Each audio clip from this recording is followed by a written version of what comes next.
Good morning, everyone. My name is George Bazongo. I'm the Director of Program International for TreeAid.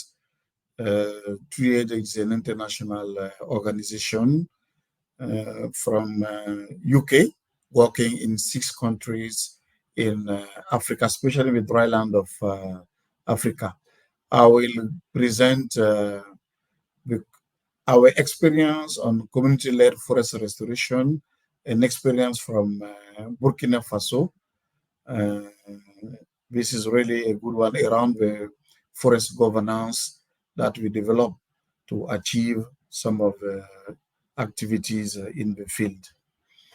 My presentation will be organized through this agenda. First of all, the introduction. I will give you a bit the context, the enabling environments in the forestry sector, the local governance of forestry resources. This is our main approach. The social results, the economic results we have in the field, that's our main um, learnings. And we'll finish by some question and answers. Uh, 3 years, what I said, it's an international organization from UK.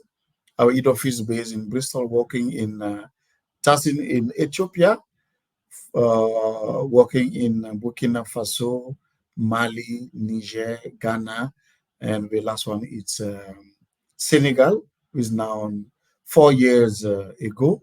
We have our current strategy from 22 to 27, and what we want to achieve from the 5 years, it's to grow 12 million trees, to restore 240,000 hectares of land, support 2 million people in 4,000 community around the 6 countries.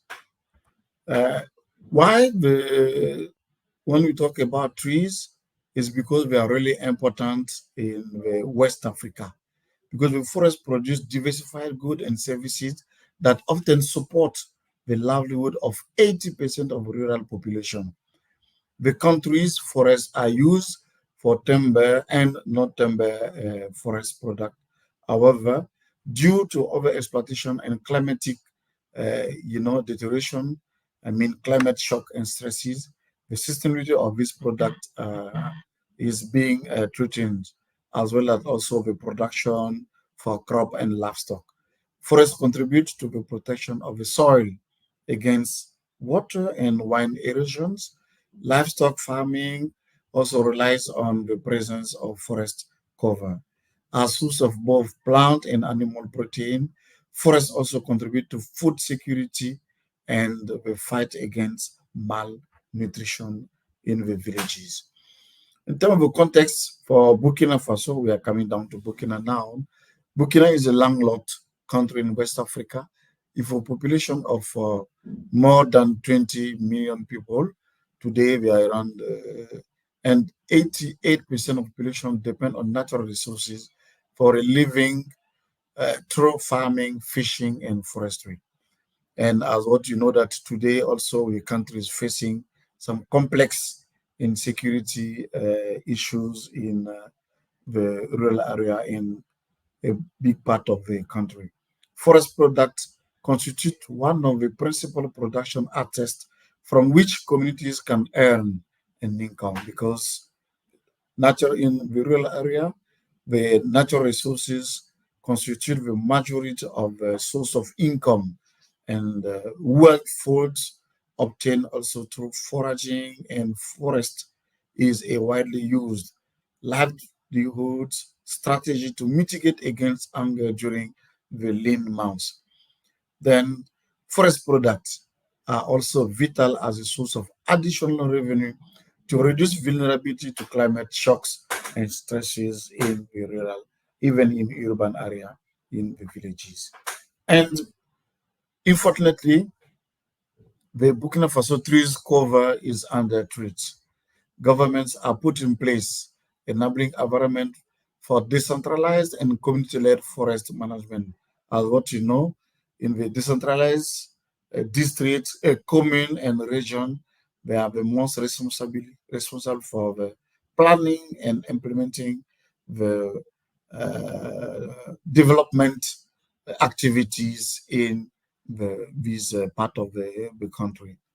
Regrettably, this has been weak. Limited investment in the development capacity of district government to implement and regulate this approach, and poor regulation coupled with limited access rights and control over the three resources for the most vulnerable people, such as women, internally displaced people, youth, pastoralists, and others. According to the report on land degradation neutrality, the concept adopted by the United Nations Convention to combat desertification between 22 and 2013, 55,600 square kilometer or 90% of the national territory suffered from degradation. It is estimated that we are losing over 110,000 hectares of land per year. This is really huge for the developing countries. And you can look at from this map from 2007 to 2012, you can see that the green part of the country it's reducing, and you have the increase of the yellow and the red part of the countries, meaning that the degradation at this time, can say only 5 years, is really important due to really the country, the climate shock and stresses, and all the inadequate agricultural practices. So to adapt in that part of in the rural area, uh, we are trying to see in most of the part of the country what we call the agroforestry parkland. And this parkland is a traditional system of land use in the semi-arid and sub-humid areas of West Africa. Trees integrated in parkland mitigate the effect of climate change by improving organic matter and soil fertility, restoring social structural properties, and retain water and soil moisture. This is really important because the trees are playing this role. And non-timber forest products are an integral part of households' income. Trees and forests play a major role in maintaining the social, ecological, and socio-cultural balance in rural communities. Poor regulation of access, right, and control over the use of agroforestry parkland puts at serious risk these communities which are really dependent on these resources, in particular most vulnerable people, men, youth, landless, internally displaced people, pastoralists, especially in the rural and around the urban cities. Um, in terms of enabling environment, which really was favorable for TUI to start working in that sector, the government recognizes that appropriate policies and tools must be developed to establish more equitable and responsible forest management at each level, that is from local level to the national level, and the most important for us are the municipalities and the region. Recent forest laws in Burkina Faso are providing a supportive policy and institutional framework for the decentralization and devolution of forest governance to this local a subdivision of the country. Governments lacks resources and capacity to implement these policy and law. This is really important. This will create also the opportunity for trades to support forest actors through forest governance processes that recognize the importance of participation, accountability, equity, fairness, transparency, local control, and the management of these important resources. Then trade now promoted what we call the local governance of these forest trade resources. It's a unique opportunity for trade to support forest actors through forest governance processes that recognize the rights and duties of local users. We have main people who are living around the forest resources. So these main people who are living with these resources. Since 2007, TRID has been supporting the Ministry of the Environment of Burkina Faso on its effort to decentralize responsibility for managing and conserving forests to district authorities and communities. I mean here by the commune and the region. We have worked together to pilot an approach in 8 communes that build capacity and create governance links between the community, district authorities, and central government, as well as local actors, NGOs, civil society organizations. The local government of forest resources project has demonstrated that with the right condition, trees and forests can prove an effective strategy in improving living condition of these communities in a sustainable manner. This is the forest governance approach. If you can see from 1 to 5, we start by the identification of forest area. This is through our, you know, community entry approach, identification, demarcation, and discussion with village traditional leaders and other different groups, professional groups. If this identify is done, we move to mobilizing the stakeholder in order to manage this forest area. After this mobilization, we move to delimitate this and map and do the inventory of this forest area to know what species we have, what size of this land is, and to have a clear map and to show where we are from starting this approach. Then, if when this is done, we move to develop a forest planning and decentralized management tools that will complete, the text and the law and the policies, and these are allowed also by the country policies. And at the final stage, we move for the negotiation of forest concession using all the actors, including Minister of Environment, municipalities, region, local population, and others. And all these are done by the local governance of forest resources, or locally led one, participatory and inclusive approach, capacity building, providing equipment, policy influence and investment, and through advocacy and support, providing human and finance and equipment transfer from central government to local government, means region and commune. This is the final stage what we need to achieve.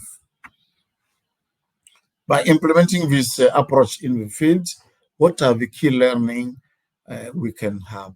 First of all, the social results today, as what you can see from the speaker, there is a great involvement of a local chief, local leader, a big participation of the communities in all the process, and there is a grassroots empowerment dynamic was created, and integration of disadvantaged groups, that mean youth, poor, and pastoralists into the project as direct beneficiaries, better control, voicing access to areas for the forestry resources with the adoption of local land tenure charter.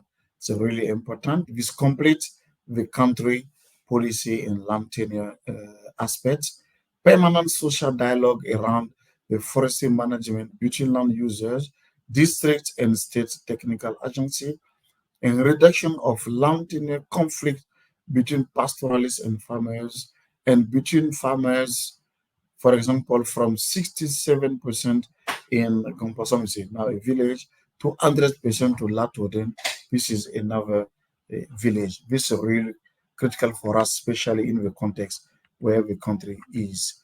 In terms of social results today also, the women have developed some village tree enterprise with income 3 times more than what they used to do.